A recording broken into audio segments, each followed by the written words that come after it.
की नदियां हैं? कौन सी दक्षिण भारत की नदियां हैं? तो हिमालय की 6 नदियों के बारे में मैंने पहले बताया था, आपको पहले क्लास बताया था। तो हिमालय से ये 6 नदियां बहती है, जिसका ट्रिक है बच्चे IJCRBS। तो हिमालय से ये 6 नदी निकलती है, IJCRBS। I for बच्चे Indus, I for Indus, J for बच्चे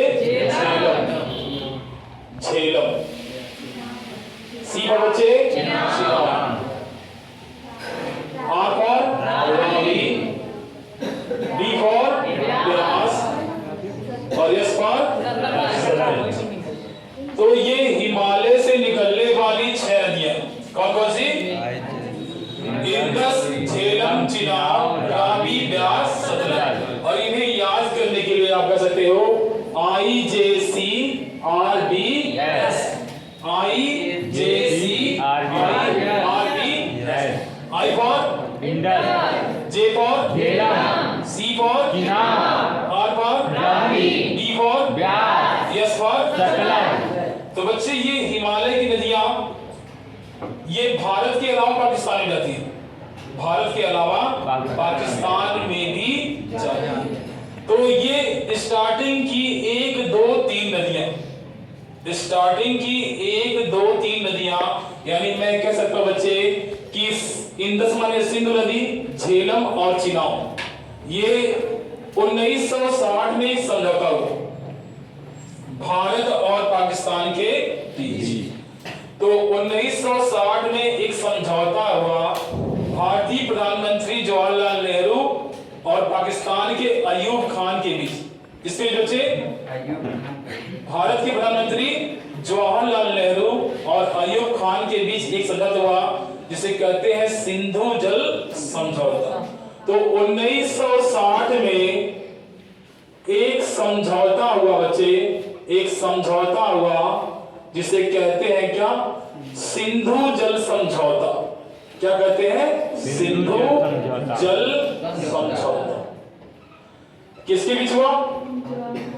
सर भारत के प्रधानमंत्री नेहरू और पाकिस्तान के अयूब खान के बीच, अयूब खान के बीच।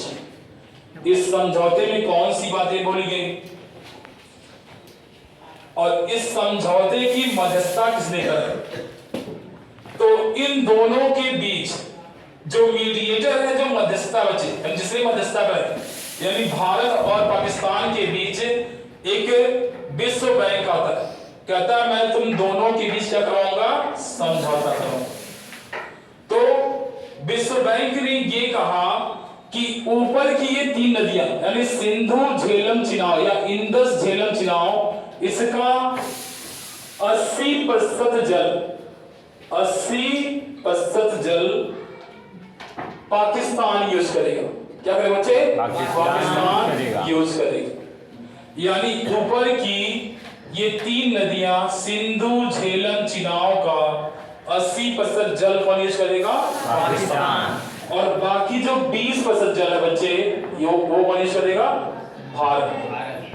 कौन यूज करेगा बच्चे? भारत। और नीचे की ये 3 नदियां रावी, ब्यास, सतलज, RBS, नीचे की ये 3 नदियों का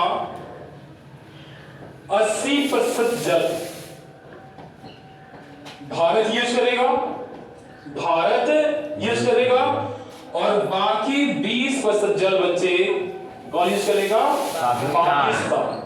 पाकिस्तान। इसके अलावा भी कुछ बातें बोली गई। तो इसके अलावा कौन सी बातें बोली गई? इसके अलावा इन्होंने कहा कि चूंकि ये नदियां भारत से गुजरती हैं, ये भारत से गुजरती हैं और पाकिस्तान में जाती हैं, तो इनका मैक्सिमम हिस्सा बच्चे कहां पे है? भारत में है। तो विश्व बैंक ने कहा कि ऐसे लोग जो भारत में इन नदियों के इर्द गिर्द बसे हैं, ऐसे लोग जो भारत में इन नदियों के इर्द गिर्द बसे हैं,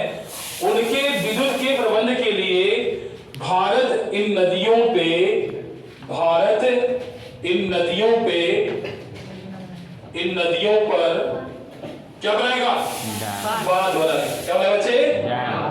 तो भारत इन नदियों पे बांध बना सकता है। ये बातें किसने कही? विश्व बैंक ने। क्यों कहा? क्योंकि इन नदियों के आसपास तो लोग रहते ही हैं, नहीं रहते? बोलो, रहते नहीं रहते? तो इन नदियों के आसपास लोग रहते हैं। भारत ने कहा भाई जब भारत में इन नदियों के लोग आसपास रहते हैं तो जब चाहे भारत यहाँ पे बांध बना सकता। समझे? समझ आ रहा बच्चे? तो आपसे ये क्वेश्चन पूछेगा कि हिमालय से कौन कौन सी नदियां होकर गुजरती हैं, निम्नलिखित में से कौन सी हिमालय की नदियां हैं? तो पहला क्या बच्चे? इंदस, झेलम, चिनाब, रावी, ब्यास, सतलज। और शॉर्ट फॉर्म इसका ट्रिक है बच्चे क्या? IJC RDS। I for J for Jhelum, C for Chenab, R for Ravi, D for Beas, S for Sutlej. अब आपसे मैं क्वेश्चन पूछ लूं? Yes sir. चलो बताओ, ये बताओ सिंधु जल समझौता कब हुआ? 1960। तो सिंधु जल समझौता 1960 में। सिंधु जल समझौता किसके बीच हुआ? तो भारत और पाकिस्तान के बीच, या बोलोगे आप नेहरू और अयूब खान के बीच। सिंधु जल समझौता में ऊपर की 3 नदियों का जल, ऊपर की 3 नदियों का जल कितना % पाकिस्तान यूज करेगा? 80%। बाकी 20% भारत। और नीचे की 3 नदियां रावी, ब्यास, सतलज का कितना हिस्सा भारत यूज करेगा? 80%। बाकी 20 में पाकिस्तान। इस नदियों पे बांध कौन बनाएगा? भारत। इसकी मध्यस्थता कौन कराया? विश्व बैंक। तो बच्चे क्या समझ में आ गई? कोई दिक्कत? तो चलो बच्चे मिलते हैं नेक्स्ट क्लास में। ओके।